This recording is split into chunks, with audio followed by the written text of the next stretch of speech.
kimia biasanya kitabnya itu adalah Harper, ya, Harper Illustrated Biochemistry, ditulis oleh Murray, dan ini waktunya penulisannya cukup lama, jadi mungkin teori-teorinya banyak yang harus direvisi dengan penemuan-penemuan yang baru. Nah, jadi tatkala suatu individu, suara saya jelas ya? Jelas, tapi sorry Prof, are you sharing screen or Bagaimana? do you sharing any screen now? Ya. We actually cannot see the share screen. Okay. Just a moment.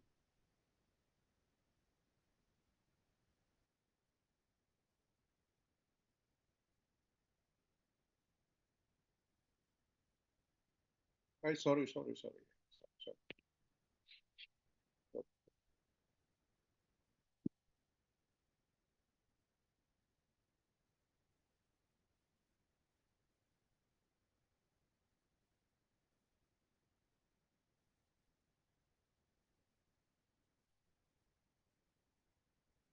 Can you see the screen? Yes, Prof. Now we can see it.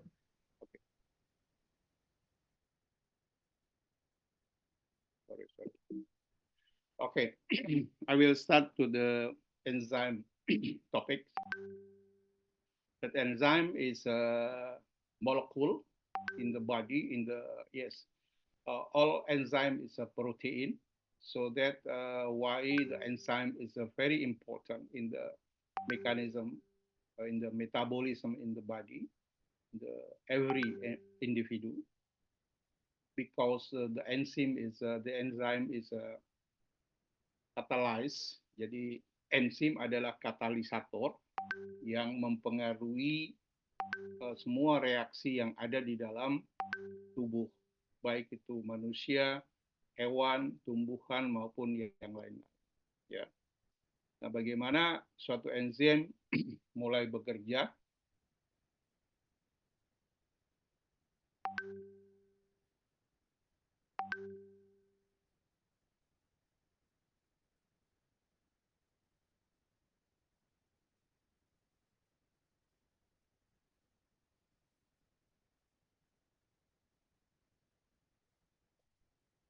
Jadi dimulai kalau suatu individu mengkonsumsi makanan, food, ya, and then food is digested in the gastrointestinal tract, and then metabolized in the cell. So, what is a metabolized? Metabolism is a catabolize, is biodegradation, ya. Jadi molekul yang lebih besar itu akan dipecah, akan dihancurkan atau akan dicerna melalui suatu reaksi eksergonik,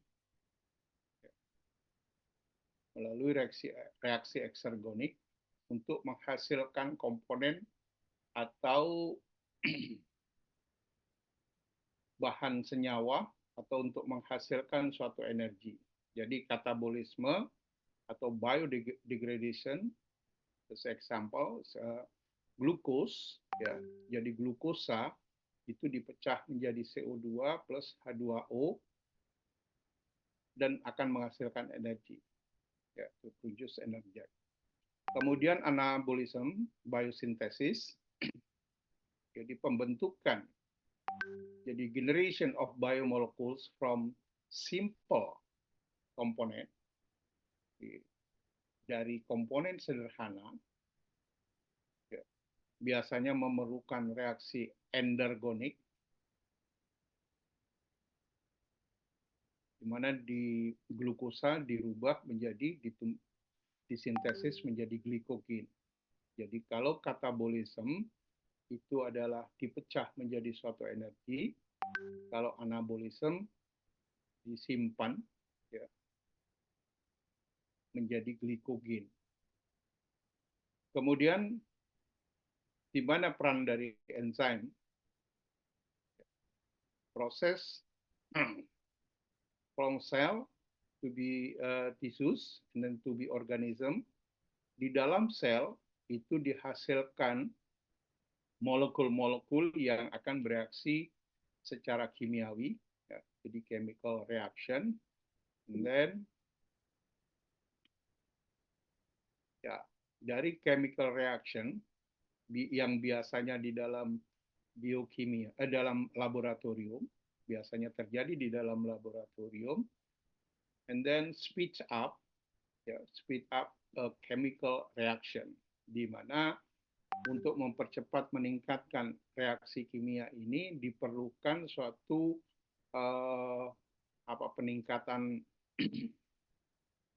peningkatan suhu, otomatis membutuhkan suatu katalis. Jadi membutuhkan katalisator yang digunakan, yang diperlukan untuk mempercepat reaksi-reaksi kimia yang ada di dalam tubuh. Nah, jadi secara garis besar dari suatu organisme, ya, kemudian mempengaruhi body temperature, ya, kemudian di dalam tubuh suatu individu, manusia dan hewan, body temperature is relative constant, ya, from 36 until 37. So tidak bisa ke atas dan tidak bisa turun. Kalau suatu body temperature lower atau higher, so individu is maybe something happen in the body of the human or animal. So jadi karena suhunya relatif konstan, maka mempercepat reaksi tidak bisa dilakukan dengan meningkatkan suhu. Oleh karena itu, diperlukan suatu katalis. Katalisator di dalam tubuh, di dalam sel, itu disebut dengan biokatalis. Jadi, biokatalis is a catalysator in the cell that is enzymes. Ya, jadi enzim ini banyak sekali macamnya di dalam tubuh, berbagai macam, dan setiap enzim itu belum tentu sama dengan enzim yang dimiliki oleh individu yang lain. Kenapa? Karena enzim ini, all enzim are proteins. Ya, jadi semua enzim, jenis enzim adalah protein. Karena dia protein, maka disintesis secara genetik. Ya, ditentukan oleh urutan DNA. Nah, urutan DNA bisa setiap orang berbeda antara satu dengan yang lain, sehingga satu enzim, namanya satu enzim misalkan dehidrogenase, satu orang dengan yang lain bisa saja berbeda dalam skala kecil maupun skala besar. Itu yang berpengaruh terhadap proses biologis atau proses metabolisme di dalam suatu individu. Jadi, kenapa harus diperlukan suatu enzim? Ya. Because enzymes increases the rate of reaction, ya, by lowering the activation energy barrier, those allowing reaction to proceed without an input of energy. Jadi kenapa enzim yang diperlukan? Karena semua enzim itu akan meningkatkan laju reaksi. Ya, caranya bagaimana? Adalah dengan menurunkan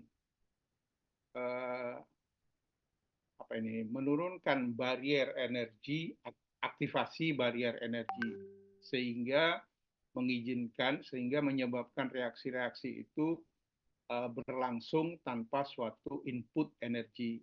Jadi energi yang digunakan di dalam suatu reaksi akan seminimal mungkin. Itu akan cocok dengan suatu sel yang terbatas oleh lingkungan, terutama dalam aspek lingkungan suhu.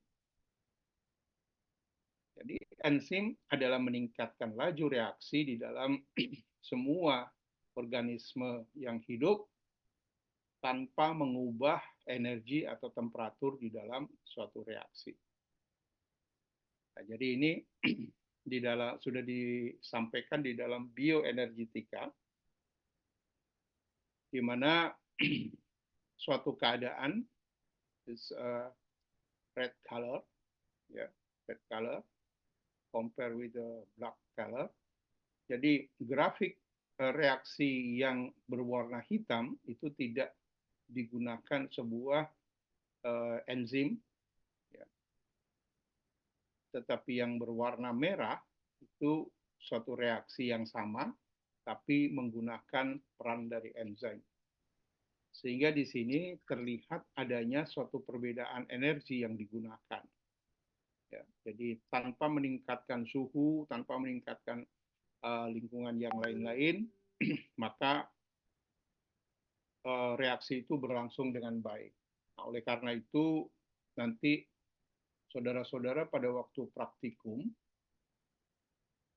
itu akan ditunjukkan bagaimana pengaruh lingkungan, pengaruh enzim, pengaruh substrat itu berperan di dalam sebuah proses reaksi biokimia.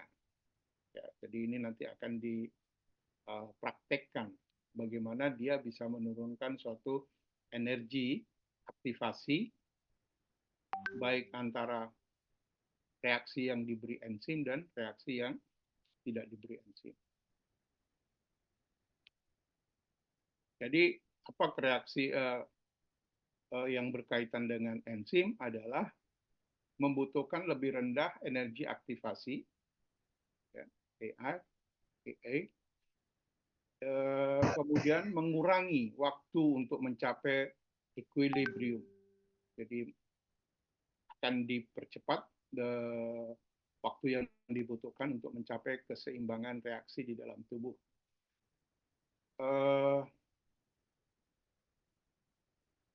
Ya, jadi dia tidak akan dikonsumsi, akan istilahnya dicerna, ikut di dalam suatu reaksi di dalam tubuh, kemudian membantu reaksi di bawah tubuh, dari bawah suhu tubuh, kemudian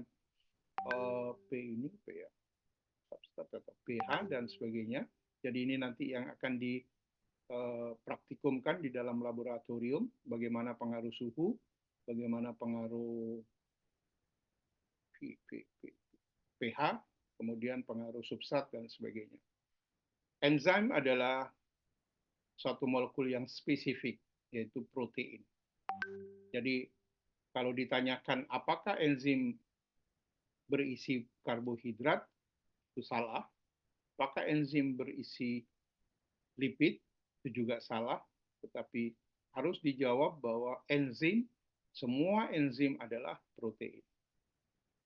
Kemudian peran dari enzim di dalam sel atau di dalam tubuh dapat diatur sedemikian rupa untuk menyesuaikan produk dan hasilnya. Produknya atau hasilnya dengan kebutuhan substratnya.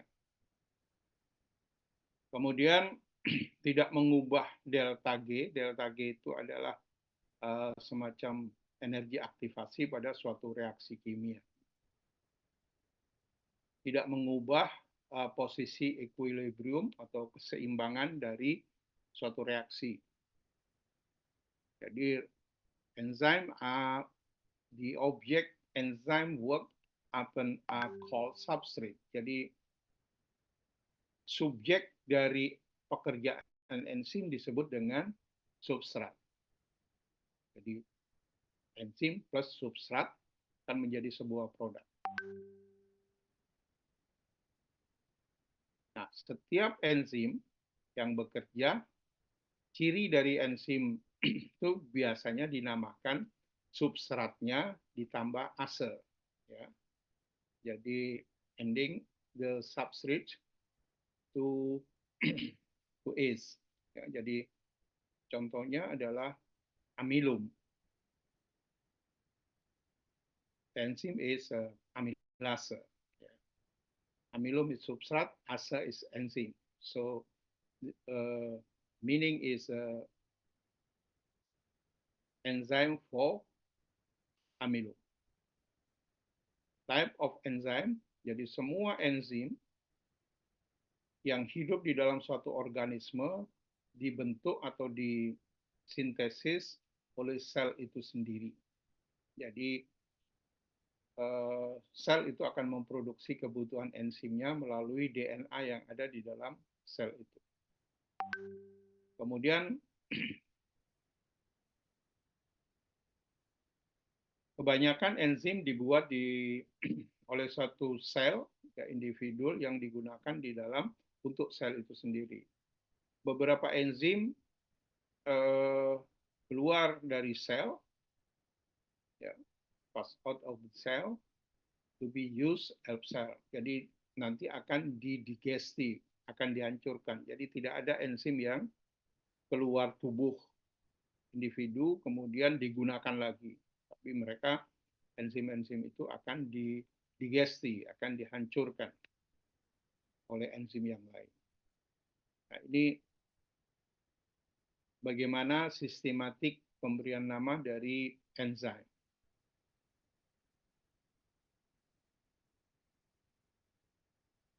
Jadi ada tata aturannya dari pemberian nama dari suatu enzim, di mana oleh biochemist,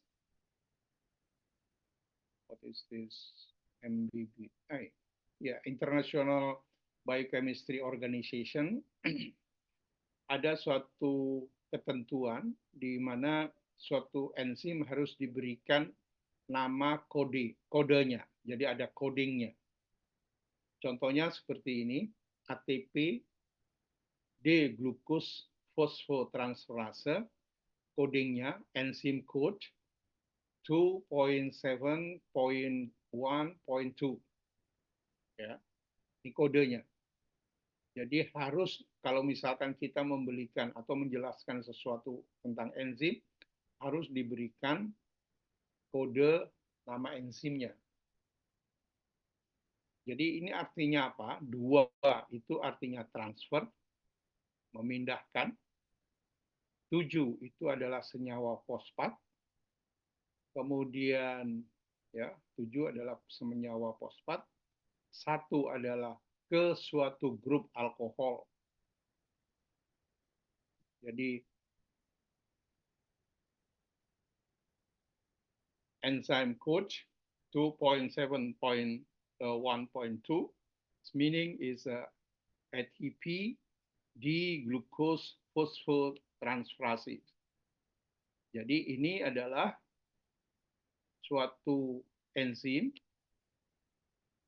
yang akan berubah, akan memindahkan ADP. Jadi dia akan setelah mengeluarkan energinya akan menjadi ADP, adenin difosfat, plus di-glucose 6-fosfat. Setiap individu D-glucose 6-fosfat ini menentukan sensitivitas terhadap malaria. Ya. Jika suatu individu kandungan atau konsentrasi D-glucose 6-fosfat ini lebih rendah dari kadar normal, maka orang itu bisa diprediksi punya potensi terinfeksi malaria. Ya, jadi suatu penyakit ada hubungannya dengan keadaan enzim yang ada di dalam tubuh seseorang. Prof, mohon maaf, Prof mengganggu sebelumnya. Suara Prof terdengar jelas namun volumenya kecil, Prof. Apakah bisa ditingkatkan, Prof? Oke. Bagaimana? Sudah? Oh, Masih kecil? iya, Prof.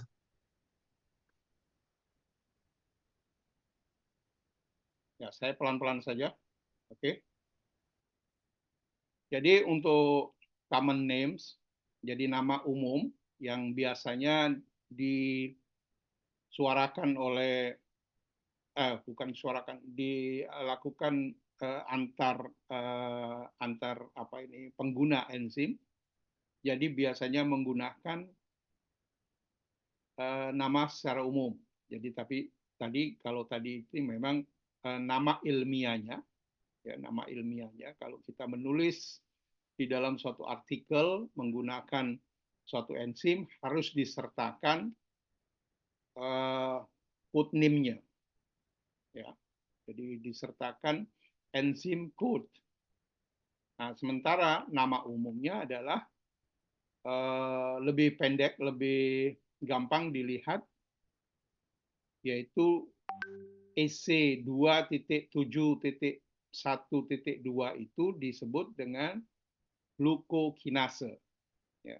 Jadi tidak perlu panjang-panjang lagi, kita menggunakan enzim glukokinase.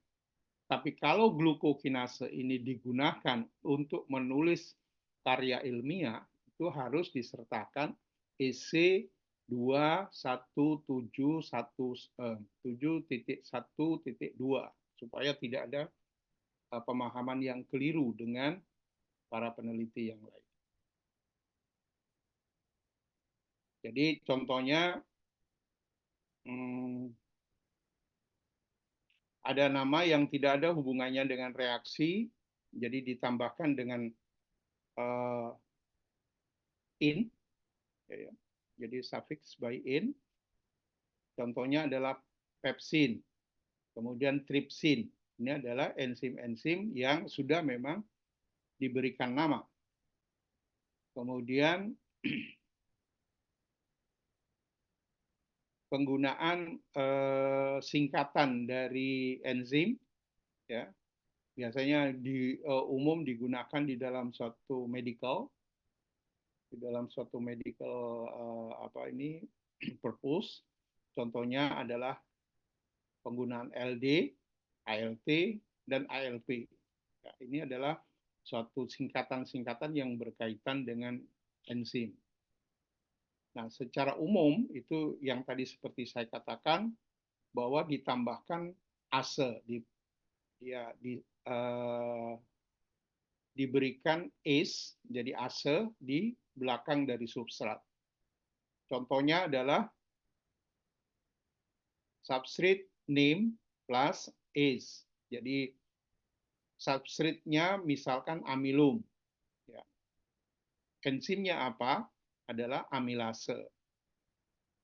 Kemudian juga bisa dengan tipe reaksi, reaction type, plus ACE. Contohnya adalah dehydrogenase. Ini adalah suatu enzim yang melepaskan ion hidrogen dari suatu substrat. Nah, IUBMB, International Union Biochemistry and Molecular Biology, membuat suatu enzim nomenklatur seperti yang tadi saya sampaikan dengan menggunakan enzyme code.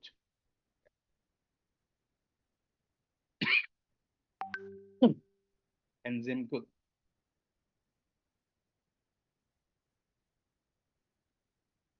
Contohnya adalah suatu enzim heksokinase. Reaksinya adalah ATP plus D-heksosa.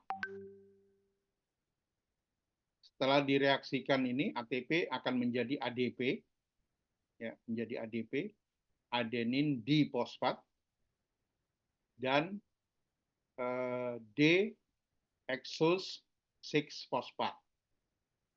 Itu reaksinya. Nama lain dari EC 2.7.1.1 adalah heksokinase tipe 4 glukokinase atau heksokinase D atau heksokinase tipe 4. dan seterusnya. Jadi setiap individu, setiap ahli bisa memberikan nama masing-masing. Yang penting bahwa kodenya ini tidak boleh dilupakan. Jadi boleh seorang ahli menamakan heksokinase tipe 4 glukokinase. Dalam kurung isi 2.7.1.1 dan seterusnya. Ya. Systematic name adalah ATP D-hexose 6 phosphotransferase.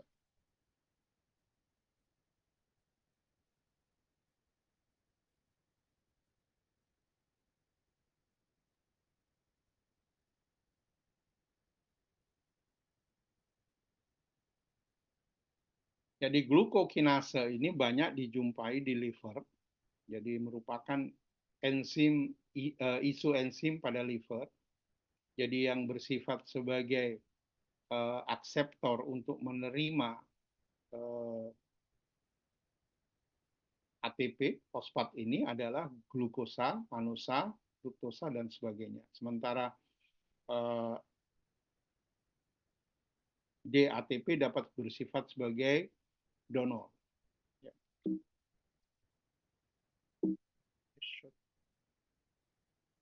Ya. Ini contohnya adalah nomenklaturnya EC1 bla bla bla bla itu menunjukkan oksidoreduktasis. EC2 ya, enzim code yang kedua itu adalah transferasis. EC3 adalah hidrolisis, EC4 liasis, EC5 isomerasis, EC6 adalah ligasis. Please remember about the enzyme nomenclature. Ya. Jadi berdasarkan IUBMB, EC nomenklatur mempunyai 6 kelas, 6 classes, 6 classes. Jadi EC1 until EC6. What is EC1? Ya, oxidoreduktasis. EC2 transferasis, EC3 hidrolisis, EC4 liasis, EC5 isomerasis dan EC6 ligasis. Hanya 6 ini kelompok dari enzim yang ada di dalam tubuh, tapi macam-macamnya banyak sekali. Nah, klasifikasi dari enzim yang pertama yang tadi dinamakan ini oksidoreduktasis. Jadi enzim oksidoreduktasis itu mengkatalisis reaksi reduksi oksidasi atau redox. Contohnya adalah jika suatu senyawa yang bersifat oksidatif direaksikan dengan suatu senyawa yang lain, contohnya B yang bersifat reduktif, maka akan bertukar sifatnya. Yang tadinya A itu oksidatif, sekarang menjadi reduktif. Yang B itu tadinya reduktif, menjadi oksidatif. Apa saja contoh enzimnya? Adalah dehidrogenase. Ya, dehidrogenase. D itu out, jadi mengambil hidrogen, is hidrogen ion, kemudian ase is enzyme. Yang lain adalah reduktase, jadi suatu enzim yang berfungsi untuk melakukan reduksi, oksidase, peroksidase, kemudian oksigenase, hidrolase, ya, jadi kemudian desaturase. Semua enzim ini termasuk golongan oksidoreduktase.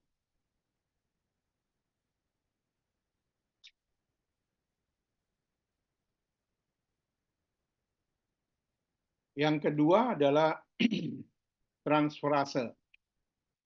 Ya, jadi yang kedua kelompok enzim transferasis. Jadi fungsinya mengkatalisis suatu pemindahan dari grup fungsional, tetapi bukan hidrogen, antar pasangan suatu substrat. Jadi dia memindahkan, mentransfer suatu senyawa atau suatu grup fungsi. Ya. Jadi contohnya adalah kalau suatu grup ini berada di dalam suatu senyawa A, kemudian direaksikan dengan B, maka yang A ini akan berpindah ke B. Jadi ditransfer oleh enzim-enzim ini. Contohnya adalah yang termasuk golongan transferases adalah semua grup transferase. Contohnya aminotransferase. Aminotransferase artinya bahwa suatu gugusan amino, ya, amino group, dipindahkan ke senyawa yang lain. Kemudian yang lain enzimnya adalah semua enzim kinase. Jadi contohnya adalah fosfotransferase. Jadi enzim yang memindahkan, yang berfungsi memindahkan fosfat. Kemudian contoh yang lain adalah fosforilase, transketolase, dan transaldolase. Ini semua nanti akan dijumpai pada topik-topik kuliah berikutnya. Jadi kayak aminotransferase itu nanti akan ketemu di dalam protein metabolism. Kemudian kinase, fosforilase itu akan dijumpai di carbohydrate metabolism.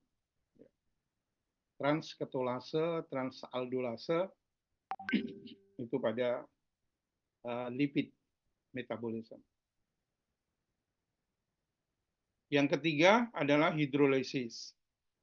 Enzim-enzim hidrolase itu akan mengkatalisis proses hidrolisis dari ester, ether, peptida bound, kemudian glikosil, kemudian asid anhidrit, ya, dan seterusnya. Jadi kalau ada suatu reaksi kompleks senyawa AB, kemudian ditambah dengan adanya air H2O, kemudian ada hidrolisis enzim, maka akan berubah bagian dari senyawa A ini akan berikatan dengan hidrogen, sementara bagian senyawa B akan mengikat OH, di mana OH dan hidrogen tadinya berasal dari satu senyawa yaitu H2O. Contohnya adalah enzim esterase. Ya. Contohnya enzim esterase dan kemudian yang keempat adalah liasis.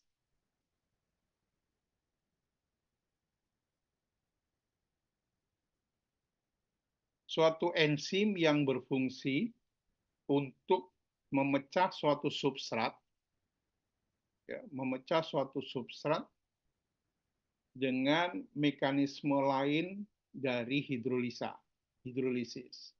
Jadi contohnya adalah kalau ada suatu senyawa mengikat X, kemudian X-nya ini lepas oleh enzim liase. Ya. X will be released by liasis enzyme. Contohnya adalah dekarboksilase, itu melepaskan CO2. Nanti akan dijumpai di dalam siklus asam sitrat. Kemudian dehidratase, melepaskan H2O, juga sama akan dijumpai di dalam proses siklus asam sitrat atau rantai respirasi, respiration chain. Kemudian hidratase, ini juga akan melepaskan H2O ke dalam suatu reaksi sia-sia, jadi metana dan sebagainya. Dan yang terakhir contohnya adalah sintase. Kelima dari nomenklatur enzim adalah isomerase. Isomerasis mengkatalisis interconversion, jadi mengkatalisis interkonversi secara optik, secara geometrik, dan posisi dari isomernya. Jadi senyawa A oleh enzim isomerase itu dirubah, baik itu optikalnya, kemudian geometriknya atau positionalnya, menjadi isomer A, menjadi isomer A.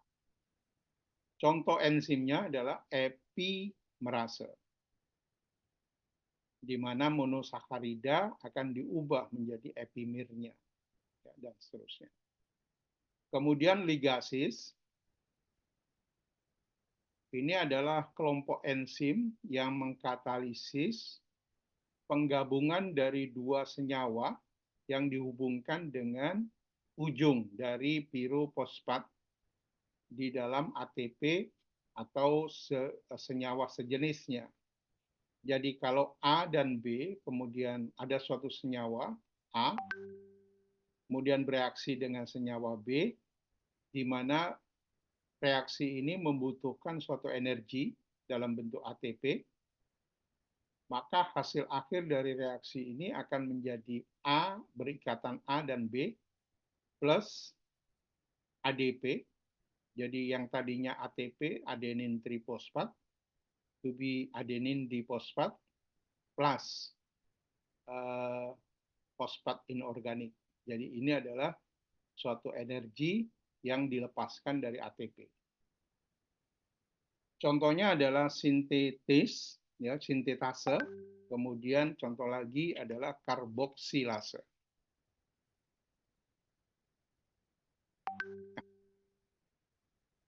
Karena suatu organisme itu terdiri dari sel, dari organ, kemudian dari organ terdiri dari sel, kemudian dari sel itu banyak molekul-molekul yang ada di dalam sel ini, antara lain adalah enzim. Dan kita tahu bahwa ini adalah contoh sel eukariot, di mana ada inti sel, kemudian ada Golgi apparatus, ada sitoplasma, ada lisosom, ada periosom, ada mitokondrion, ada sitoskeleton, and extra. Jadi ini adalah contoh dari animal cell, ya, karena dindingnya adalah tidak kokoh. Ini adalah reaksi-reaksi enzimatik terjadi di dalam satu sel ini.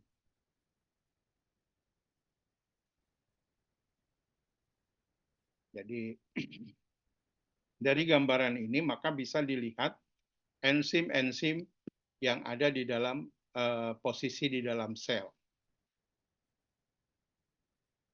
Jadi ada mitokondrial enzim, jadi enzim mitokondria, di mana fungsinya adalah melakukan oksidasi, reaksi oksidasi yang akan menghasilkan energi di dalam mitokondria. Itu enzim-enzim mitokondria atau mitochondrial enzyme. Kemudian ada ribosomal enzyme. Jadi bereaksi untuk biosintesis protein di dalam ribosom. Itu adalah enzim yang berada di dalam ribosom. Kemudian ada enzim nukleus, ya. Di mana enzim nukleus ini adalah enzim yang berhubungan dengan genetik, ya, dengan DNA, dengan gen dan sebagainya. Jadi nanti kalau saudara-saudara ingin mendalami tentang enzim nukleus enzim ini, tatkala mungkin nanti pada waktu kalian mempelajari bioteknologi dan seterusnya. Kemudian enzim yang lain adalah lysozyme enzymes, di mana Fungsinya adalah melakukan proses intraseluler di dalam saluran pencernaan, kemudian melakukan penghancuran metabolit secara hidrolisis di dalam sel. Itu adalah lisosim. Jadi sisa-sisa dari metabolit, dari metabolisme karbohidrat dan seterusnya akan dihancurkan, akan dihidrolize oleh lisosim enzim ini, sehingga tidak ada racun di dalam sel. Kemudian yang lain adalah mikrosomal enzim. Mikrosomal enzim itu melakukan reaksi hidroksilasi,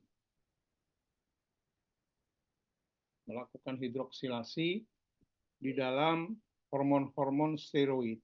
Nah, kemudian juga mikrosomal enzim ini bisa dilihat pada proses metabolism and inactivation of drug. Jadi kalau kita melakukan uji coba terhadap suatu bahan obat yang berfungsi untuk melakukan metabolisme dan inaktivasi, itu adalah mikrosomal enzim.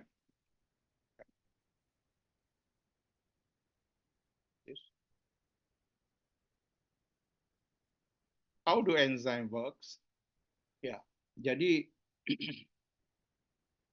bagaimana cara enzim bekerja? Aktivitas enzim ya secara komplit mempunyai bentuk protein. Jadi enzymes are protein. So they have primary, secondary, tertiary, and quaternary structure. Ya. Jadi karena di enzim itu protein, maka protein ini juga mempunyai bentuk, yaitu struktur primer, struktur sekunder, struktur tersier, dan kuarterner.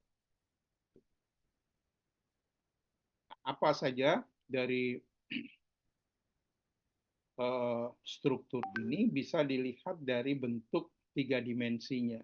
Ya, jadi enzyme large protein with a specific 3D shape. Ya, jadi ada protein yang enzim ini protein yang besar ukurannya dengan spesifik dia mempunyai bentuk 3 dimensi.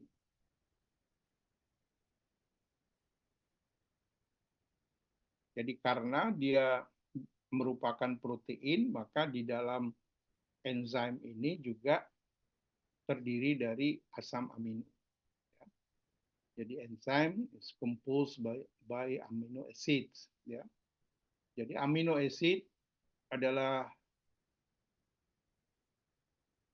bentuk ionik tergantung kepada pH dari asam amino. Jadi asam amino itu mempunyai sifat pH-nya bisa asam, bisa juga basa, jadi amfoter. Nah, ini adalah struktur dari asam amino, di mana dia mempunyai ujung NH2, ya, mempunyai ujung NH2 dan mempunyai ujung COOH. Jadi karena dia mempunyai dua ujung yang positif dan negatif, maka dia merupakan keseimbangan dari suatu senyawa yang mengatur pH. Jadi ini adalah struktur dan properties dari enzim. Ya. Jadi kalian bisa lihat ini adalah suatu bentuk gambaran ilustrasi dari suatu protein yang tidak mengalami folding, melipat, kemudian dilakukan terjadi folding, dan di tengah menjadi ada suatu bagian yang disebut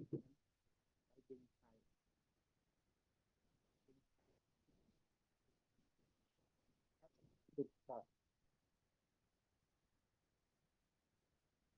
Apa yang dimaksud dengan primary structure? Primary structure atau struktur primer dari suatu protein adalah terdiri dari urutan asam-asam amino. Jadi suatu struktur yang terdiri dari asam-asam amino, rangkaian asam-asam amino dalam suatu rantai polipeptida. Jadi peptida bond. Ini amino acid, amino acid, amino acid. Kemudian Prof, mohon maaf, Prof, suara Profesor hilang, Prof. hilang ya. Bentar, saya mungkin saya gini kan ya. Bisa, Prof, kalau seperti itu. Oke. Jadi saya ulangi lagi bahwa struktur primer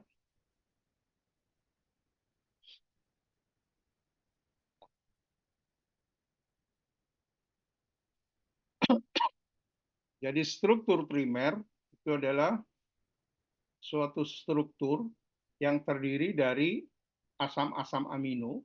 Ini asam amino yang 1, asam amino yang 2, 3, dan seterusnya. Tergantung kepada desain dari DNA. Nah, kemudian antar asam amino itu diikat oleh ikatan peptida. Ya. Ikatan peptida antar asam amino. Ikatan peptida adalah H dan R. Ya. Jadi ini peptida bond. Nah, kemudian ini yang disebut dengan struktur primer. Ikatannya sangat kuat karena bersifat ikatan kovalen. Ya, bersifat kovalen. Jadi tidak gampang dia akan melakukan kerusakan akibat oleh perubahan lingkungan. Ya.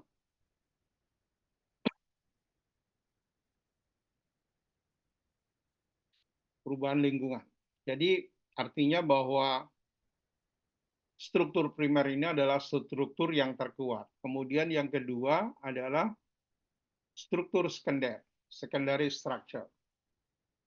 Tadi struktur primer ini yang terdiri dari seperti ikatan memanjang ini, karena di dalam sel itu ruangannya terbatas, maka dia akan melakukan suatu bentuk seperti kumparan ini di tengah ini supaya menghemat satu space. Kumparan ini disebut dengan alpha helix. Ya, disebut alpha helix. Ikatan yang menentukan di sini adalah ikatan hidrogen dan ikatan disulfida.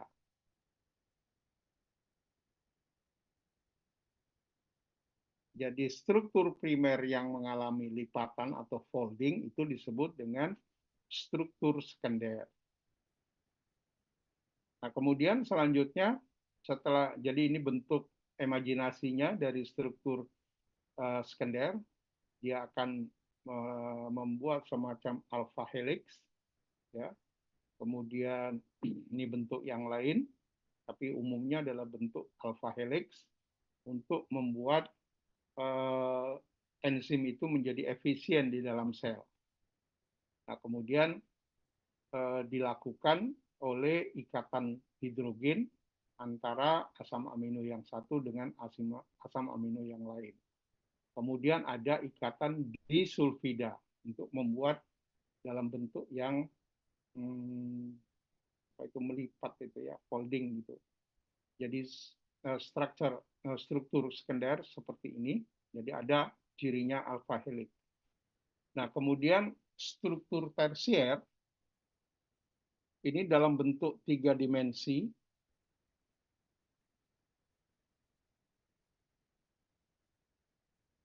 Dari suatu polipeptida.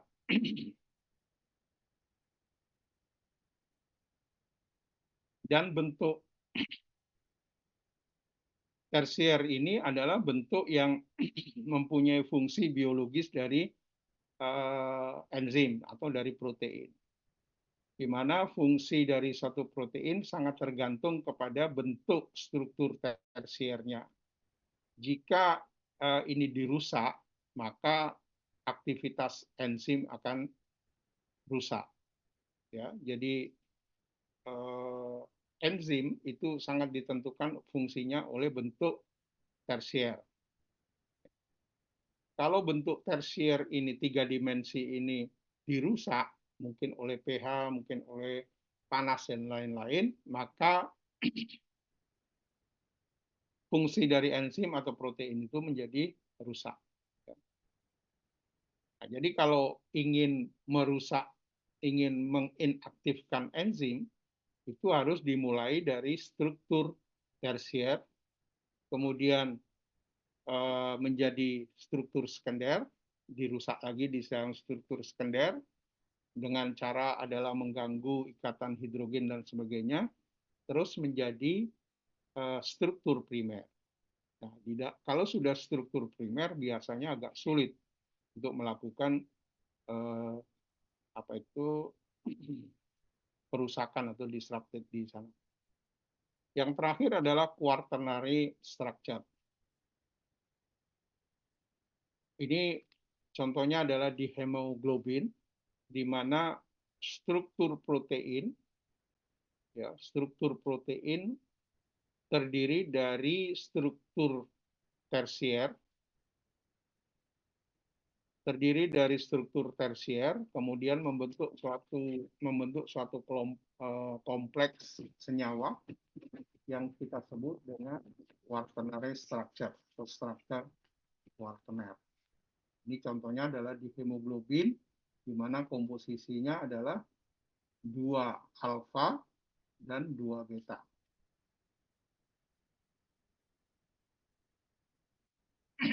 Jadi bagaimana urutan dari struktur protein itu berawal dari struktur primer. Ya. Jadi penentuan urutan asam-asam amino yang membentuk itu ditentukan oleh DNA. Ini lisin, glisin, kemudian leusin, valin, dan seterusnya itu adalah yang menentukan itu DNA. Nanti kita akan bicarakan lebih lanjut di dalam proses metabolisme protein, protein metabolisme, bagaimana dia bisa menghasilkan suatu urutan asam-asam amino dalam suatu protein. Nah, setelah terbentuk rantai panjang begini, maka enzim itu akan membentuk struktur sekunder, di mana cirinya adalah ada alpha helix, sehingga seperti per. Nah, kemudian kalau sudah membentuk struktur sekunder, dia akan menjadi struktur tersier, ya, di mana ditentukan oleh rantai polipeptidanya, dan struktur tersier inilah merupakan bentuk yang berfungsi biologis untuk melakukan reaksi dengan substrat. Kemudian beberapa protein membentuk lagi dengan quaternary structure. Jadi suatu struktur quaterner yang bergabung antara dari bentuk-bentuk struktur tersier. Tuh, ya. Jadi tolong diingat bahwa ini ada primary structure, ada secondary structure, ada tertiary structure, kemudian ada quaternary structure.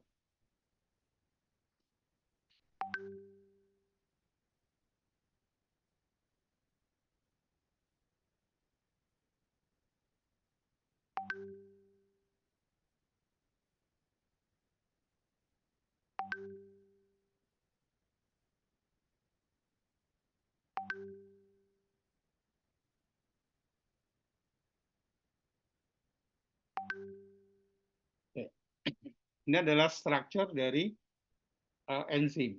Karena enzim itu protein, maka enzim akan mengikuti struktur dari protein.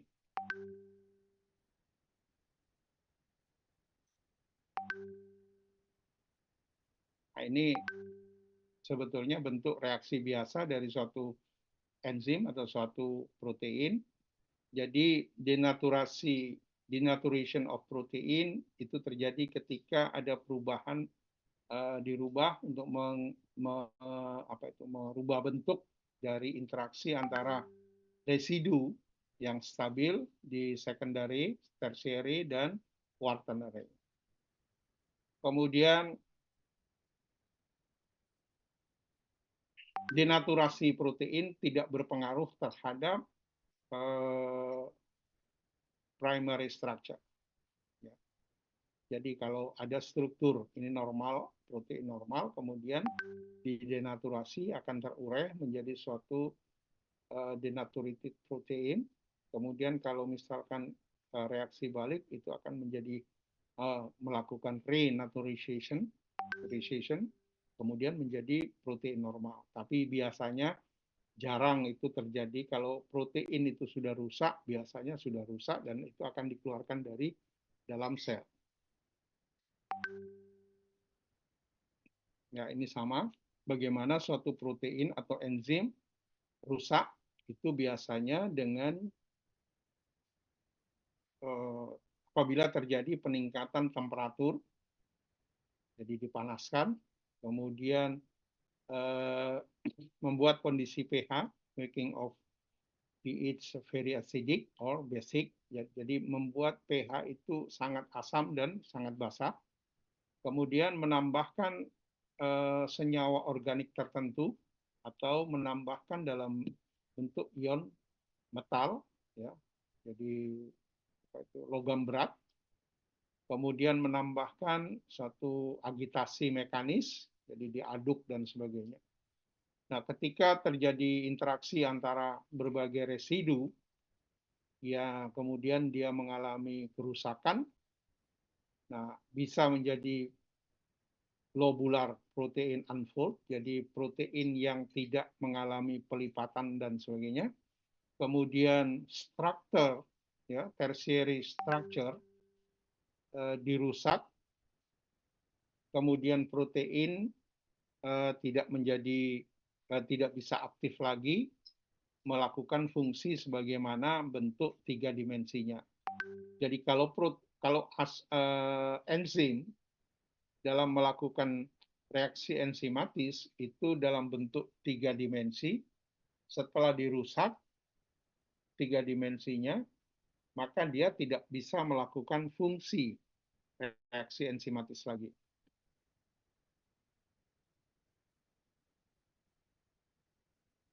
Nah, jadi bagaimana mekanisme kerja dari enzim? Ya, jadi pertama adalah adanya bentuk 3 dimensi dari enzim yang menyebabkan dia bisa melakukan fungsi untuk melakukan reaksi enzimatis. Kemudian dalam bentuk 3 dimensi itu di permukaan masing-masing enzim ada suatu daerah, suatu area yang disebut dengan active site. Jadi ada suatu area yang merupakan tempat aktivitas dari suatu enzim.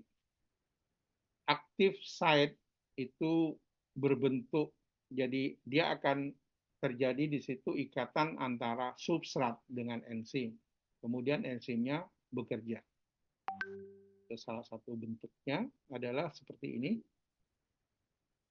Enzim mekanisme, ya, jadi mekanisme kerja dari suatu enzim. Ini adalah yang hijau ini, green color ini adalah suatu bentuk molekul enzim. Kemudian ada substrat yang berwarna merah, dia masuk ke dalam suatu celah, ya, celah dari enzim yang disebut dengan active site. Kemudian dia berikatan, ya, kompleks enzim substrat atau enzim substrat kompleks. Kemudian substrat ini dilakukan katalisis oleh enzim. Kemudian yang merah ini menjadi suatu produk, suatu hasil dari reaksi. Kemudian yang disebut dengan enzim produk kompleks atau kompleks produk enzim produk yang berwarna kuning ini. Kemudian produk itu dilepaskan menjadi suatu produk molekul produk B, enzim kembali lagi. Ya, ini teorinya memang kembali lagi ke sini. Tapi biasanya di dalam tubuh, enzim yang sudah melakukan fungsi itu akan mengalami kerusakan di dalam tubuh. Nah, enzim yang baru akan dibentuk oleh sel untuk melakukan reaksi katalisis dengan suatu substrat.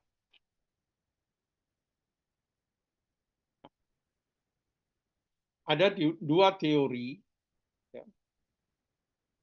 Reaksi enzimatis, jadi enzymatic reaction has two kind of theory. Yang pertama adalah lock and key model.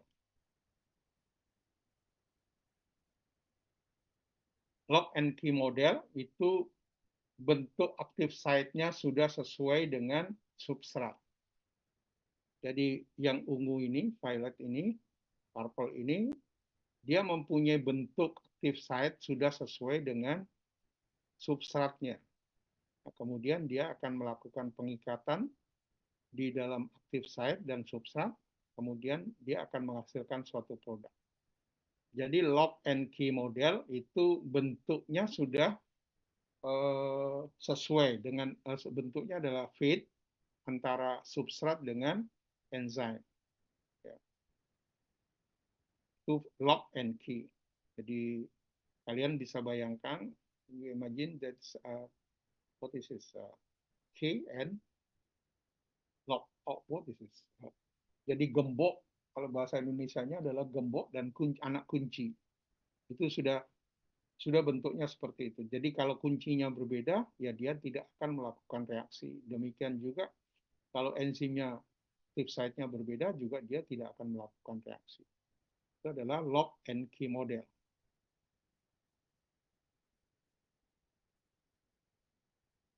Jadi active site dari enzim yang mempunyai model lock and key ini bentuknya adalah sudah rigid shape, jadi sudah pasti, sudah apa istilahnya, bentuknya tidak bisa dirubah.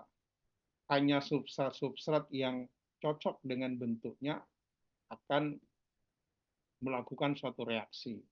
Jadi tidak bisa dirubah-rubah. Itu adalah lock and key model. Teori yang kedua adalah yang disebut dengan induced fit theory, atau disebut juga dengan Koszlan. Ya, Koszlan teori. Di mana active site dari suatu enzim itu fleksibel, jadi tidak rigid lagi. Sehingga tatkala dia menjumpai suatu substrat yang berbeda-beda, dia bisa menyesuaikan bentuknya sesuai dengan bentuk substrat. Jadi enzim yang mempunyai teori induced fit ini adalah dia tidak mempunyai bentuk yang fix. Jadi dia akan fleksibel menyesuaikan nanti dengan substratnya. Jadi di dalam tubuh, di dalam sel itu ada dua macam dua teori kerja dari enzim, yaitu lock and key model dan induced fit theory atau Koszlan teori.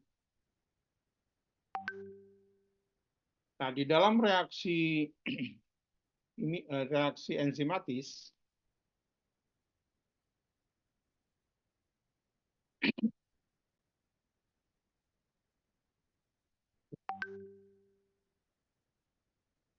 di dalam reaksi enzimatis itu ada istilah namanya cofactor. Ya, jadi cofactor. Many enzymes require cofactors for activities. Jadi ada beberapa enzim yang membutuhkan cofactor untuk aktivitasnya. Apa itu cofactor? What is the cofactor? Cofactor is a small non-protein molecule. Jadi suatu senyawa yang bukan protein. Jadi suatu senyawa yang bukan protein, non-protein molecules yang besarannya adalah kecil, yang akan mengikat, ya, yang akan mengikat baik itu dalam bentuk ikatan yang kuat maupun yang lemah ke dalam suatu enzim di mana diperlukan untuk suatu katalisis. Jadi contohnya adalah ini adalah suatu enzim yang masih dalam bentuk inaktif. Dia akan bisa melakukan fungsi kalau dia mempunyai atau ketemu dengan kofaktor. Nah, dari kofaktor ini dia akan menempel ke dalam struktur protein inaktif, kemudian baru dia berikatan dengan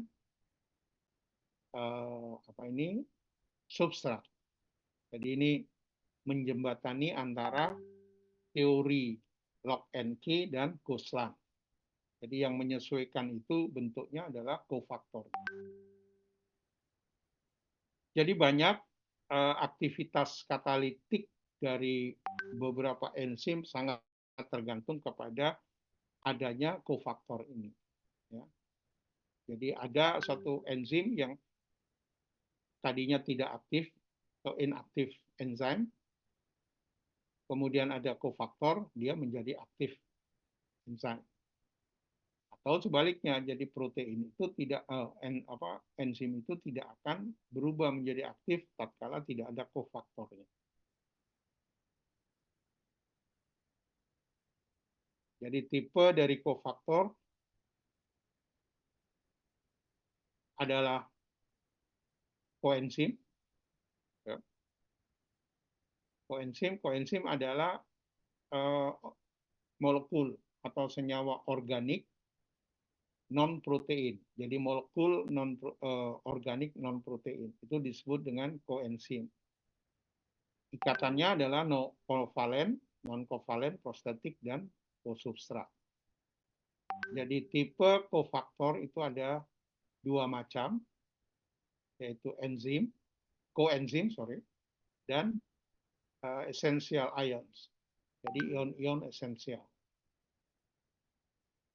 Kalau koenzim itu adalah molekul molekul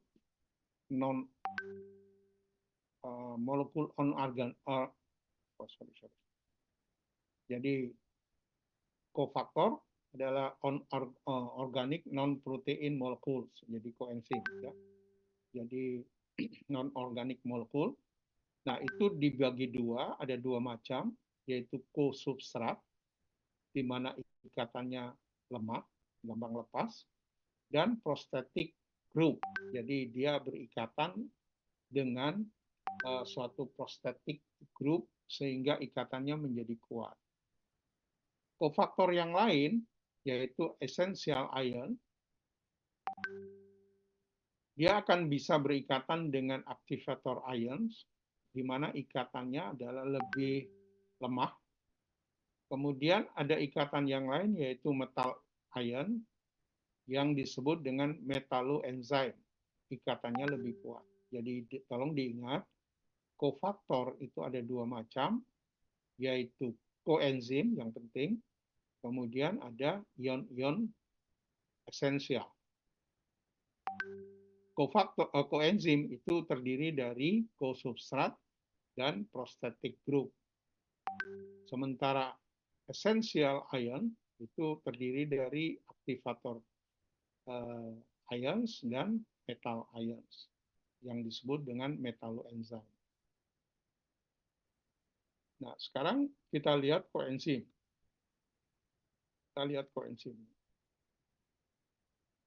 Jadi koenzim itu adalah organic molecule yang secara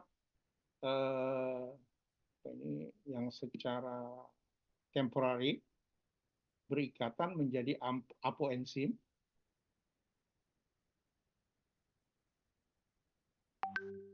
Ya, jadi ada suatu protein, suatu enzim yang masih belum aktif, yang disebut dengan apoenzim. Untuk bisa dia menjadi aktif harus ketemu koenzim. Kemudian dia berikatan dengan apoenzim, ya, menjadi holoenzim. Jadi holoenzim inilah yang enzim yang aktif. Ya, jadi holoenzim is real enzyme is for activating the reaksinya ya. Nah, functional role of the coenzyme is to act as transporter chemical group of chemical group. Jadi suatu koenzim diperlukan membantu enzim-enzim yang di dalam reaksi biokimianya terjadi transformasi itu koenzim. Kemudian molekul-molekul koenzim, molekul-molekul akan ditransfer secara kimiawi antara enzim atau dalam bentuk enzim ke substrat atau produk. Jadi koenzim ini menjadi satu faktor yang penting dibanding dengan struktur enzimnya sendiri. Jadi koenzim akan melakukan transportasi dalam suatu varietas grup kimia seperti hidrat, asetil, formil, dan sebagainya. Itu peran dari koenzim. Apa saja yang bersifat sebagai koenzim yang bisa dalam bentuk bahan makanannya atau bahan dari luar yang bisa menjadi koenzim. So almost all the vitamins. Jadi tiamin, vitamin B1 dia akan koenzimnya akan berubah menjadi tiamin pirofosfat. Kemudian vitamin dari luar dalam bentuk riboflavin atau vitamin B2 itu akan koenzimnya akan dalam bentuk flavin mononukleotide atau flavin adenin dinukleotida. Kemudian niacin atau vitamin B3 itu koenzimnya diperlukan dalam bentuk niacin adenin dinukleotida atau yang berikatan dengan hidrogen. Kemudian pantothenic acid, jadi asam pantotenat, vitamin B5, ini akan menjadi suatu komponen dari koenzim A. Koenzim A nanti akan dibahas lebih dalam di dalam topik carbohydrate metabolism. Ya, koenzim A. Kemudian piridoksin itu adalah vitamin B6. Koenzimnya dalam bentuk piridoksal fosfat. Kemudian biotin akan koenzimnya dalam bentuk biotin, folic acid dalam bentuk tetrahidrofolat, dan seterusnya.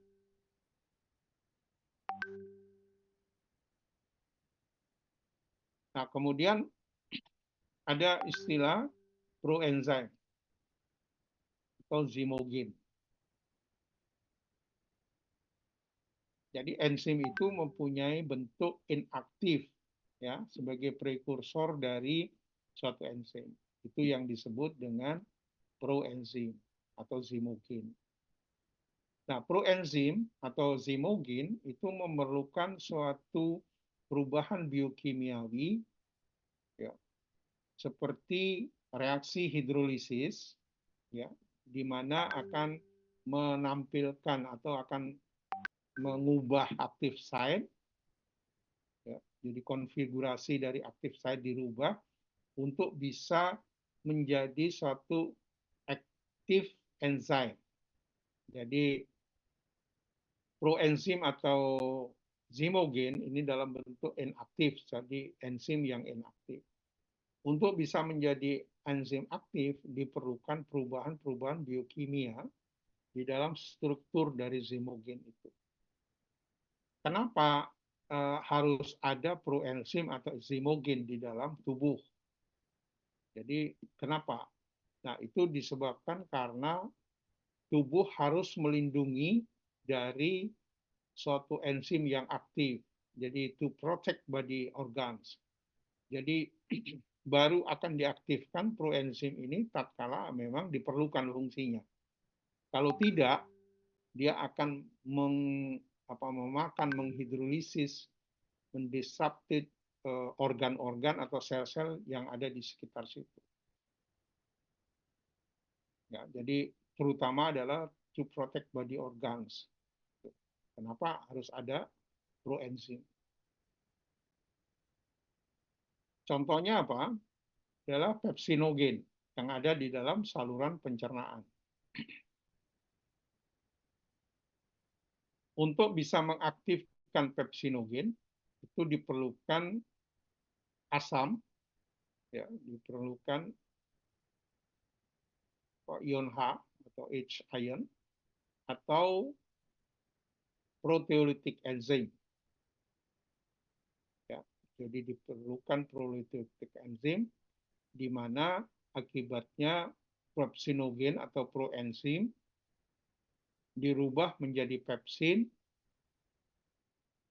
di mana pepsin ini adalah aktif enzim atau enzim yang aktif. Jadi tanpa ada rangsangan dari hidrogen atau rangsangan dari proteolytic enzim, maka dia tidak akan berubah, tetap menjadi proenzim. Tatkala di dalam lambung itu ada peningkatan asam, peningkatan H, maka pepsinogen ini akan segera dirubah menjadi pepsin. Karena ada pepsin, di mana pepsin ini sudah menjadi proteolytic enzyme, maka dia akan mengaktifkan banyak pepsinogen menjadi pepsin. Ya, jadi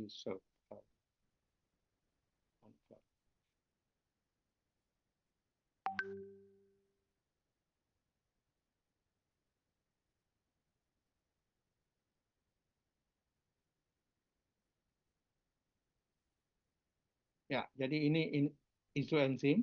Jadi isoenzim Anda bisa baca di sini. Jadi di dalam diktat juga disebutkan enzim that differ, jadi enzim yang berbeda di dalam susunan asam amino, tetapi mempunyai fungsi katalisis yang sama. Jadi strukturnya berbeda, tetapi fungsinya sama. Itu adalah disebut isoenzim atau izozim. Izozim merupakan enzim-enzim yang berasal dari gen yang berbeda. Sehingga dia melakukan proses atau katalisis dengan reaksi yang sama.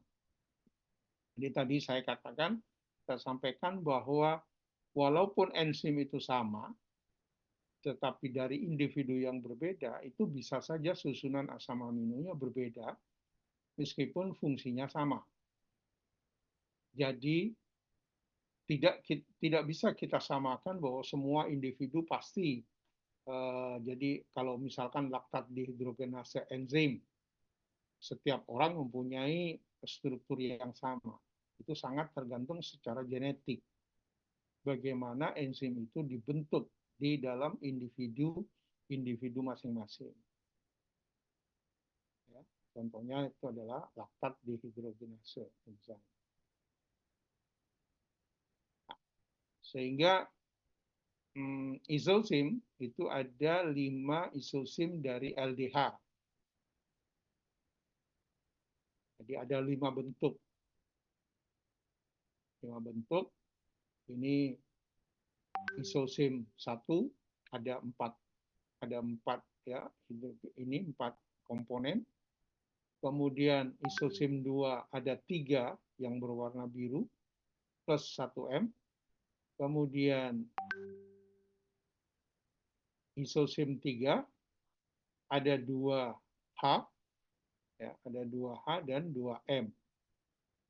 Kemudian isosim 4 itu ada 1H, 3M, isosim 5 semuanya M. M dan H ini adalah menunjukkan terjadinya perbedaan susunan sekuen dari asam amino. Tetapi mempunyai fungsi yang sama. Jadi isosim 1, isosim 2, isosim 3, 4, dan 5 itu beda strukturnya tetapi sama fungsinya. Ya. Ini yang bisa membantu suatu diagnosis dari suatu penyakit-penyakit genetik. Jadi kalau misalkan kita mencari variasi bulu dari seekor anjing, maka bisa kita lihat diagnosisnya dalam bentuk perbedaan isosim yang mempengaruhi bulu dan sebagainya. Ini penting di dalam nanti pekerjaan-pekerjaan atau analisis apa itu,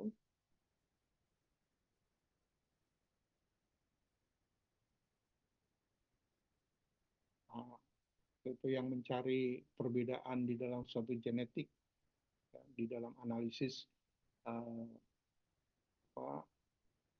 DNA yang satu dengan yang lain. Jadi anjing itu mempunyai struktur yang sama apa tidak di dalam misalkan variasi bulunya, warna dan sebagainya. Itu bisa dilihat dalam bentuk isosimnya. Bisa saja ini sampai isosim 5 yang berbeda, tetapi mempunyai bentuk bulu dan warna bulu yang sama. Itu diakibatkan oleh suatu isosim. Nah, sekarang kita masuk ke dalam enzim kinetics. Ya, jadi enzim kinetik.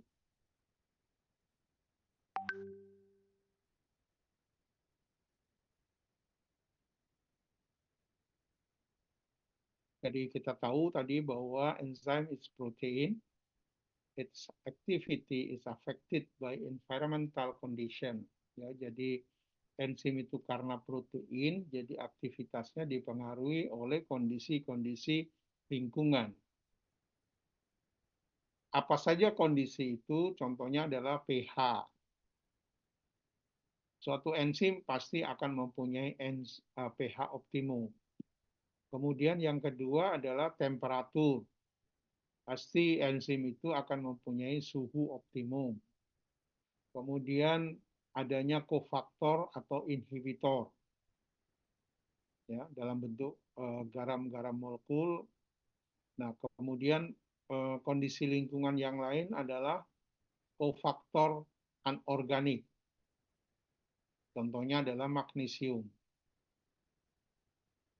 Yang ketiga adalah kofaktor organik yang disebut dengan koenzim. Contohnya adalah vitamin.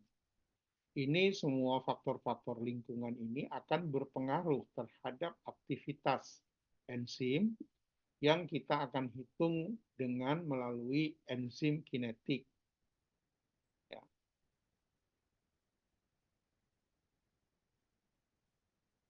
Jadi enzim activities dipengaruhi oleh temperatur, oleh pH, oleh enzim concentration, dan oleh enzim substrat.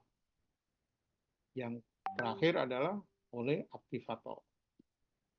Topik-topik ini akan dipraktekkan di dalam laboratorium. Jadi nanti kalian akan masuk di dalam laboratorium praktek biokimia, jadi praktikum biokimia, yang salah satunya adalah menganalisis bagaimana aktivitas suatu enzim dipengaruhi oleh suhu atau temperatur. Bagaimana aktivitas suatu enzim dipengaruhi oleh pH dan seterusnya. Ya, nanti tiap minggu kalian akan mendapatkan praktikum yang menunjukkan bagaimana pengaruh lingkungan terhadap aktivitas enzim.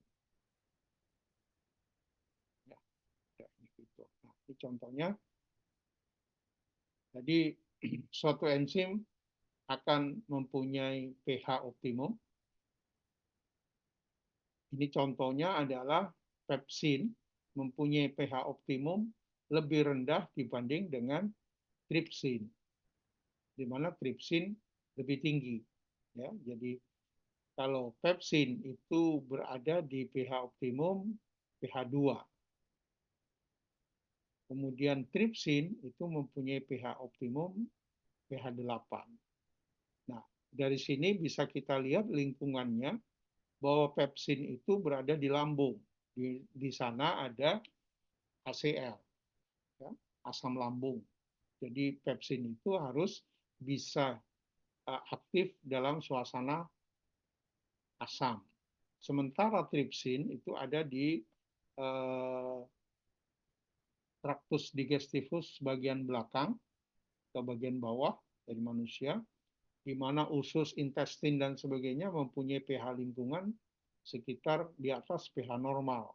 Ya, jadi kalau pH normal adalah 7, maka tripsin mempunyai pH optimum adalah sekitar 8. Nah, ini nanti masing-masing contoh dari pH optimum akan dipraktekkan, kalian kerjakan di dalam laboratorium. Demikian juga pH optimum terhadap human enzyme. Ya. Ini juga, suhu, temperatur optimum.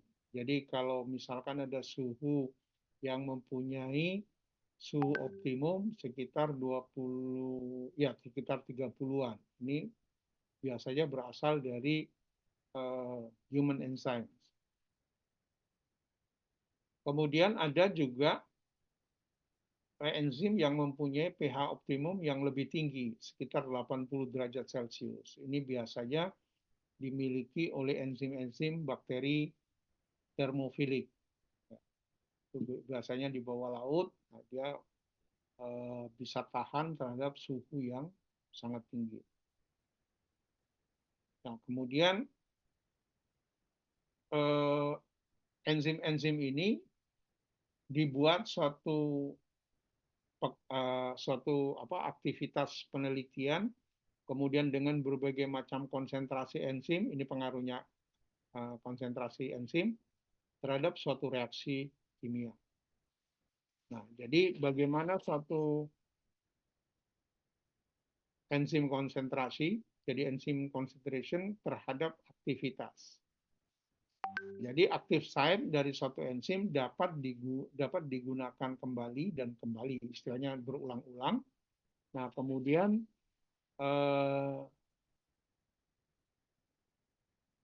tetapi hanya dengan konsentrasi yang rendah, enzim itu konsentrasi yang rendah diperlukan enzim itu untuk melakukan kegiatan. Jadi walaupun active site itu bisa menggunakan aktivitasnya berulang-ulang, tetapi enzim hanya memerlukan suatu konsentrasi atau reaksi enzimatis itu memerlukan konsentrasi enzim yang sedikit, ya, lebih rendah. Kemudian pengaruh substrat. Ya. Jika suatu substrat, konsentrasi substrat rendah, maka active site dari molekul enzim tidak penuh digunakan. Ya, jadi ada suatu sisa active site yang masih bisa digunakan karena disebabkan konsentrasi substratnya masih belum full capacity. Nah, kalau konsentrasi substrat ditingkatkan, ya, maka dia akan penuh dan akan berhenti menjadi suatu grafik yang datar. Ini adalah pengaruh konsentrasi substrat. Yang tadi ini adalah pengaruh konsentrasi enzim terhadap suatu reaksi enzimatis.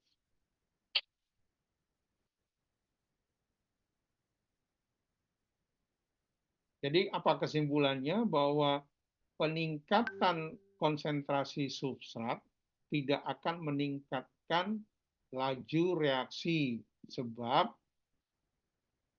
konsentrasi substrat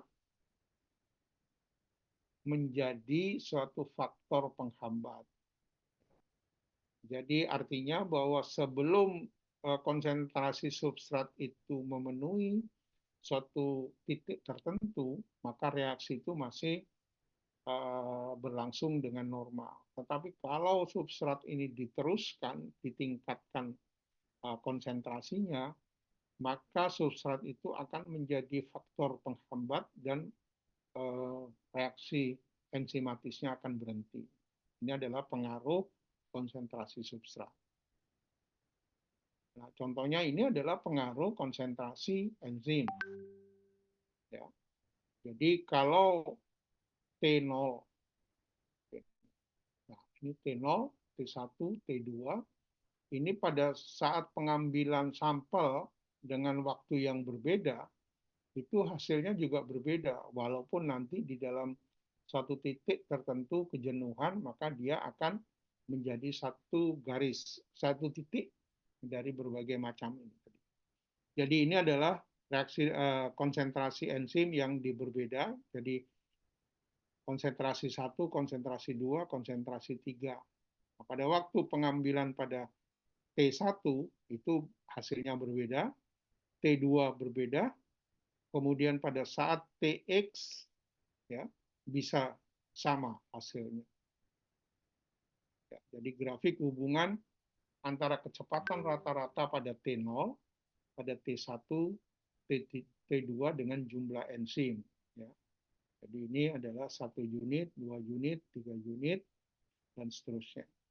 Nah, oleh karena itu, karena membacanya ini agak sulit, maka dibuat suatu rumus dari kinetik enzim dengan rumus terbalik, sehingga kita bisa membedakan T0 itu bagaimana, T1 ini bagaimana, dan seterusnya. Nah, ini tadi seperti yang saya sampaikan. Nah, ini adalah contoh dari pengaruh konsentrasi substrat, ya, effect of substrate concentration. Jadi pada saat belum jenuh substratnya, maka dia akan membentuk suatu garis lurus. Tatkala dia sudah mulai jenuh, dia akan membentuk garis datar, di mana menunjukkan bahwa substrat ini sudah menjadi limiting factors. Kemudian yang lain adalah pengaruh dari pH. Itu sangat tergantung kepada ikatan hidrogen. Ya. Nah, kemudian ikatan ini sangat berpengaruh terhadap bagaimana suatu pH, efek pH menjadi efek optimum. Ya, jadi karena suatu pH itu akan menentukan bagaimana bentuk bonding, jadi bentuk ikatan hidrogen di dalam struktur enzim. Jadi pada titik optimum pH optimum, maka dia akan melakukan fungsi yang maksimal. Tetapi pada saat pH itu dinaikkan terus, maka enzim itu akan menjadi rusak, ya, menjadi tidak berfungsi lagi. Nah, ini pH optimum tadi seperti yang pepsin dan tripsin. Kemudian efek pH juga bisa dibuat dalam bentuk grafik yang mendatar. Jadi ini pH yang ya, pH rendah, pH rendah, pH dinaikkan lagi, kemudian pH dinaikkan lagi, dan pH yang paling tinggi. Nah, ini terlihat bahwa pH yang rendah itu masih mempunyai kelihatan grafik yang masih tinggi substratnya, yang masih bisa dilakukan hidrolisis. Tetapi dengan dinaikkan pH, maka kondisi enzim itu mungkin rusak sehingga tidak bisa melakukan reaksi terhadap substrat lagi. Ini temperatur tadi yang seperti termofilik. Ya. Efek dari temperatur pada suatu enzim mempengaruhi stabilitas dan aktivitas.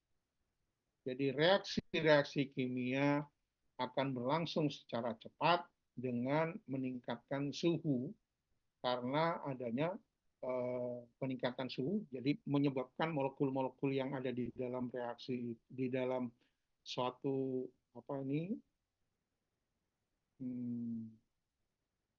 dalam suatu campuran itu akan meningkat.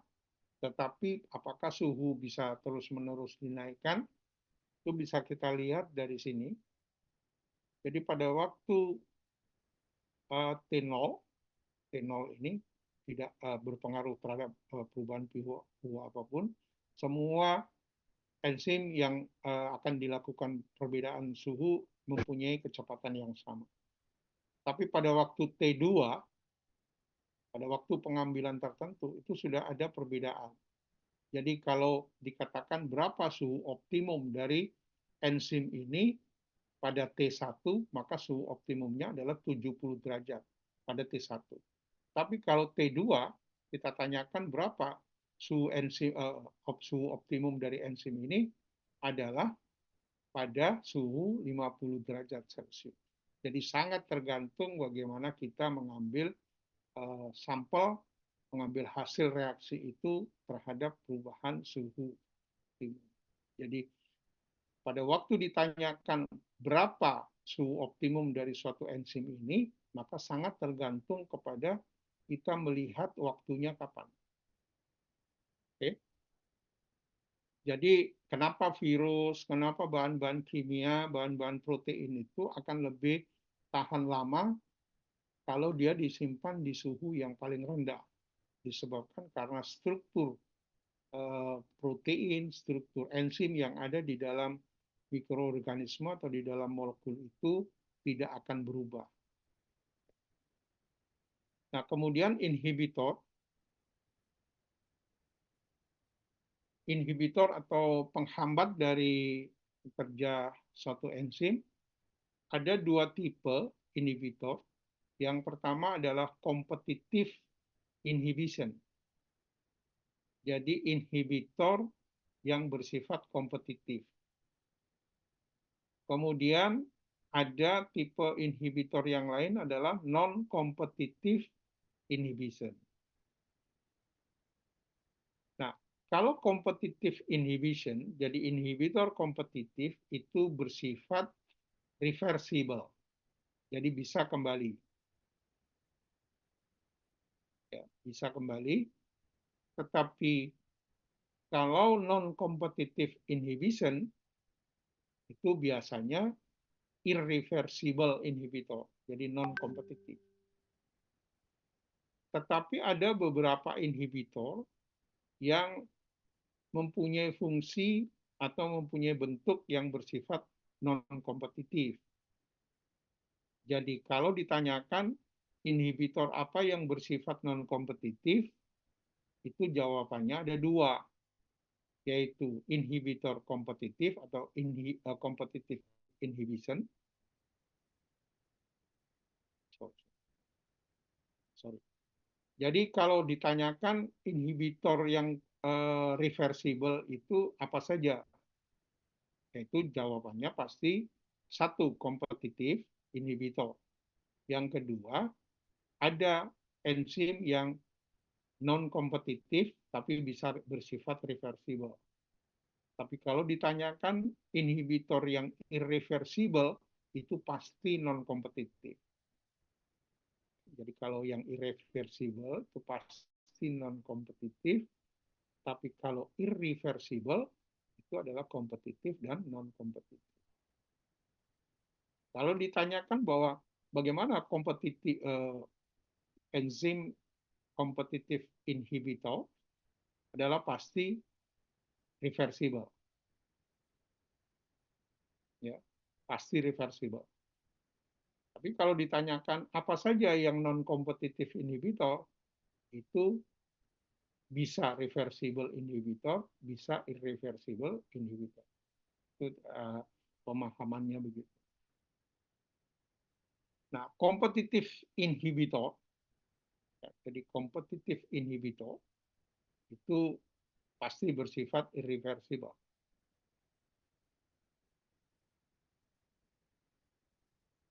Jadi contohnya adalah E enzim plus substrat menjadi E, ini reaksi enzimatis yang merah. Tetapi pada saat yang sama, enzim bisa berikatan dengan inhibitor, yaitu inhibitor kompetitif. Maka akan menjadi ikatan enzim inhibitor. Karena dia mempunyai active site yang berbeda antara substrat dan inhibitor. Ini adalah kompetitif inhibitor. Nah, sifat dari kompetitif inhibitor itu akan merubah konstanta, namanya konstanta Michaels. Ini. Ya, Km. tetapi tidak merubah kecepatan maksimum. Jadi gambarannya bahwa inhibitor kompetitif itu akan mengurangi volume kerja dari enzim, tetapi tidak mengurangi kecepatan reaksi dengan substrat. Jadi kecepatan reaksi, jadi saya kasih gambaran begini. Karena enzim ini bisa berikatan dengan substrat dan inhibitor, maka volume dari aktivitas enzim ini berkurang tatkala ada inhibitor. Tetapi kecepatannya tetap tidak berubah, ya, karena ini berbeda jalan. Jadi Vmax-nya sama, tetap berjalan, tetapi Km-nya, konstanta Michaelis-nya, jadi kemampuan dari enzim itu berkurang karena ada inhibitor kompetitif. Ya.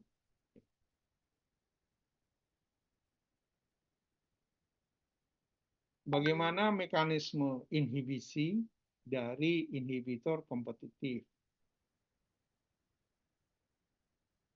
Inhibitor mempunyai suatu struktur molekular yang mirip dengan suatu substrat, sehingga enzim ini bisa berikatan dengan substrat atau dengan inhibitor. Jadi aktif site-nya bisa berikatan dengan inhibitor atau berikatan dengan substrat. Nah, kemudian enzim-enzimnya yang mengikat inhibitor tidak bersifat lama dan bisa langsung berubah menjadi mengikat substrat. Jadi artinya bahwa kalau ada suatu enzim, kemudian dia sudah terlanjur mengikat inhibitor, kemudian ditambah dengan substrat saja, maka ikatan inhibitornya lepas. Diganti dengan ikatan substrat. Demikian juga sebaliknya, kalau suatu enzim sudah berikatan dengan substrat, kemudian ditambah terus konsentrasi dari inhibitor, maka substratnya akan lepas dan enzim itu akan mengikat inhibitor. Nah, posisi ini disebut dengan analog substrate inhibitors. Jadi suatu inhibitor yang mempunyai bentuk analog dengan substrat. Jadi analog substrate inhibitors. Itu yang bersifat kompetitif inhibitor. Jadi ini analog substrat inhibitor. Jadi ini adalah bentuk gambarannya active site dari suatu enzim, kemudian ini substrat, ini inhibitor yang berwarna merah. Nah, kemudian dia akan bereaksi yang substrat berikatan dengan active site. Tetapi kalau sudah ditempati oleh active site, itu oleh inhibitor, oleh substrat, maka inhibitor tidak bisa masuk. Tetapi tatkala diberikan substrat terus-menerus, maka active site ini bisa ditempati oleh inhibitor. Ya, demikian juga yang selanjutnya yang lain, yaitu ini substrat akan menjadi suatu produk dan inhibitor akan menempati sehingga mengurangi kemampuan dari enzim tersebut. Jadi terjadi persaingan, siapa yang banyak, siapa yang duluan, maka dia akan melakukan reaksi enzimatis. Sama dengan ini gambarannya adalah kalau suatu enzim sudah berikatan dengan inhibitor, maka dia tidak bisa mengikat substrat. Tetapi kalau substrat ini ditambahkan terus-menerus, maka enzim ini bisa melepas inhibitor dan menggantikan dengan substrat. Ya. Kalau terjadi seperti ini, maka ini yang disebut dengan steric hindrance inhibitor. Jadi suatu inhibitor yang berikatan secara sterik. Ya, jadi ada dua macam. Kalau ini adalah betul-betul analog substrat inhibitor. Jadi dia betul-betul bersaingan. Nah, kemudian yang kedua, steric inhibitor, siapa yang duluan? Tapi dengan ditambah dengan konsentrasi masing-masing bisa berpengaruh terhadap ikatan antara substrat dan enzim atau inhibitor dengan enzim.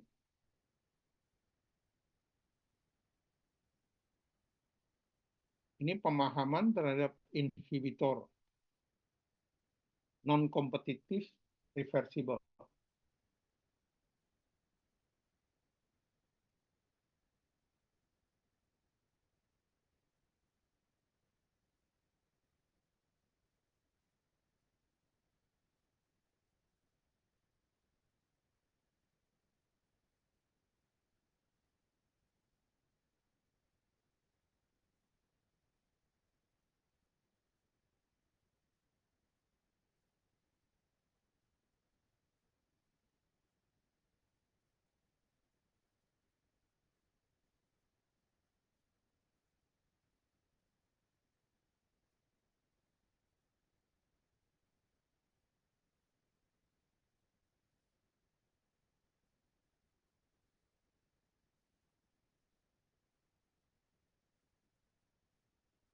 Ya.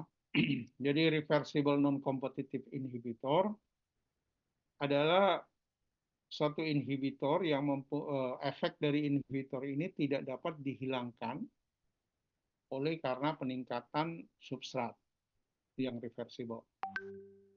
Uncompetitive inhibitor dapat mengurangi nilai dari Km dari suatu enzim dan mengurangi juga Vm dari suatu reaksi.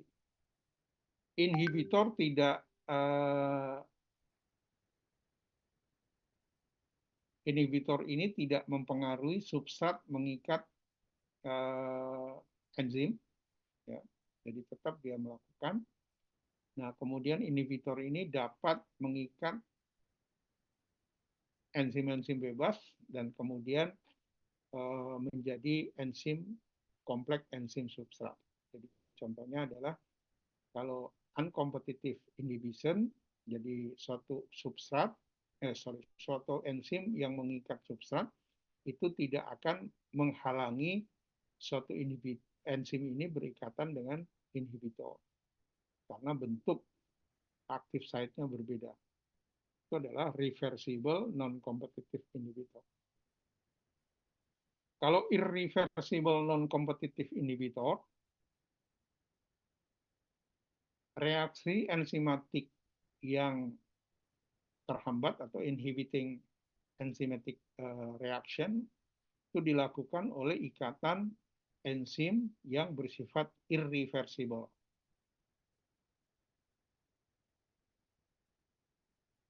Irreversible non-competitive inhibitor itu dapat mengubah konformasi dari suatu enzim. Jadi kita tahu bahwa konformasi atau bentuk dari enzim itu ada bentuk primer, struktur primer, sekunder, dan tersier atau quaternary. Nah, inhibitor kompetitif ini bisa mengubah susunan itu, bisa menjadi bentuk-bentuk betul-betul total, tapi bisa saja konfigurasi hanya di active site yang dirubah. Ya.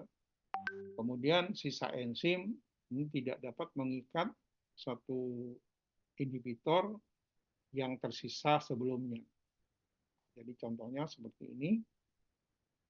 Jadi ini adalah enzim, kemudian ini substrat, dia akan berubah strukturnya di sulfida, kemudian dia akan berubah active site-nya, ya, active site-nya berubah, kemudian substrat ini tidak dapat berikatan lagi dengan enzim ini. Itu adalah irreversible. Jadi setelah dia dirusak di sulfidanya, dia akan melakukan perubahan dan bentuk enzim inhibitor kompleks ini akan juga berubah.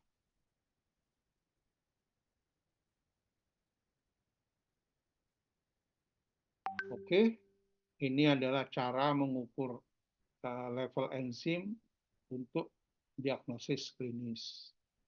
Ya, jadi nanti di dalam mata pelajaran atau mata kuliah patologi klinis akan lebih diperdalam bagaimana mengukur enzim di dalam serum atau plasma, di mana dapat membantu diagnosis.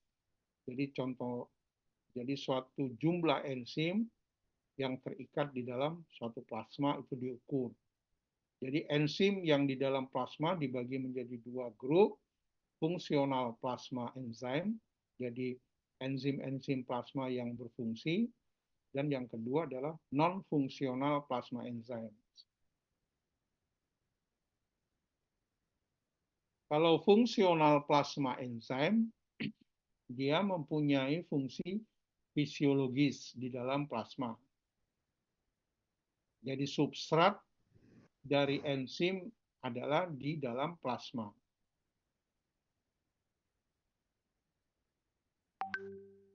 Konsentrasi enzim di dalam plasma biasanya lebih tinggi atau mirip dengan di dalam jaringan. Itu kalau yang fungsional. Di dalam jaringan in tissues, ya, tidak bisa diketahui mempunyai fungsi biologis atau tidak.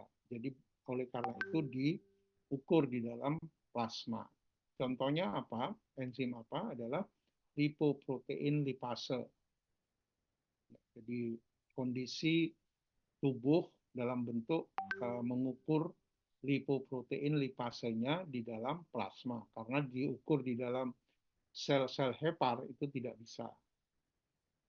Kalau non-fungsional plasma enzymes, ini mengikat, ikatannya di dalam plasma, tetapi tidak mempunyai fungsi fisiologis di dalam plasma.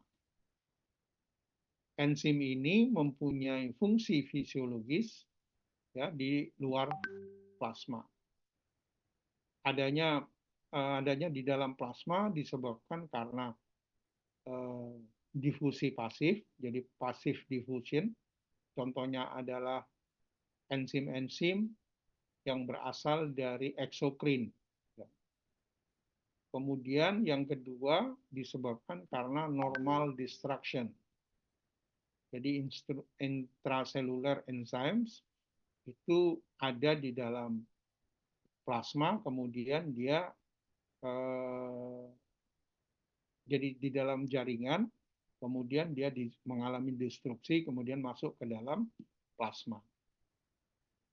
Levelnya, jadi konsentrasinya bisa seperti plasma normal, yang banyak adalah lebih rendah daripada level di jaringan.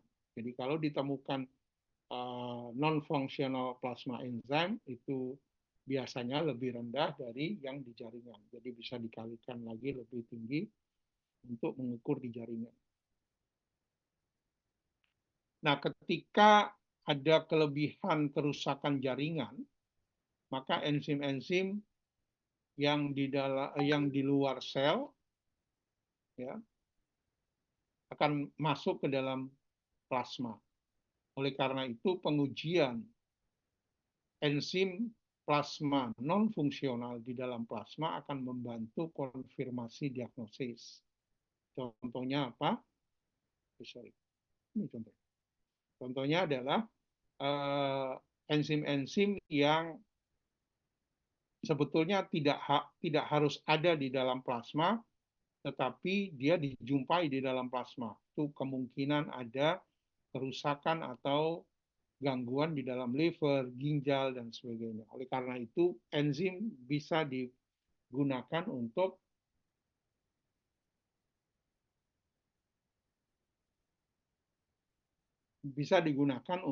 mengukur keadaan beberapa jaringan. Ya. Itu kira-kira yang bisa saya sampaikan malam ini. Selanjutnya nanti kita bisa ketemu dengan topik-topik yang lain. Ya. Jadi saya akhiri kuliahnya. Selamat beristirahat. Kenapa? Prof, izin bertanya, Prof, untuk absennya ini bagaimana ya, Prof? Biasanya gimana? Sebentar. Skema biasanya. Ya itu di buku, tanda tangan di buku kan. Online ya? Prof, Yes. For today's morning class, we also have online class and tell us to sign the attendance list when we go back to faculty.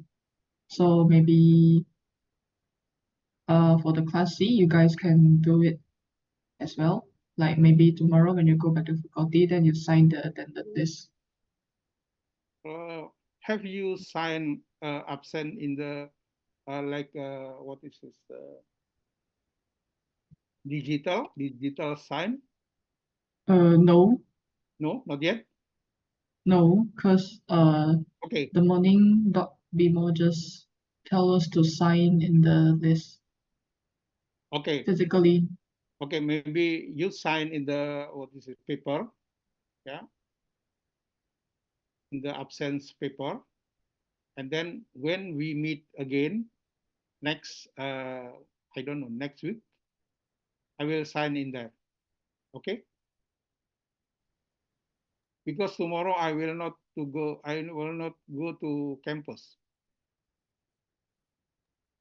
Okay, Prof. Oke. Jadi kelompok C juga begitu ya, Baik, Prof. Adel. Jadi kalian tanda tangan di dalam lembaran absen, kemudian nanti kan ketemu lagi kan dengan saya kan? Nggih, Prof. Saya yakin bos kalian akan Oke, ya. See you again in the next lecture. Bye. Good night.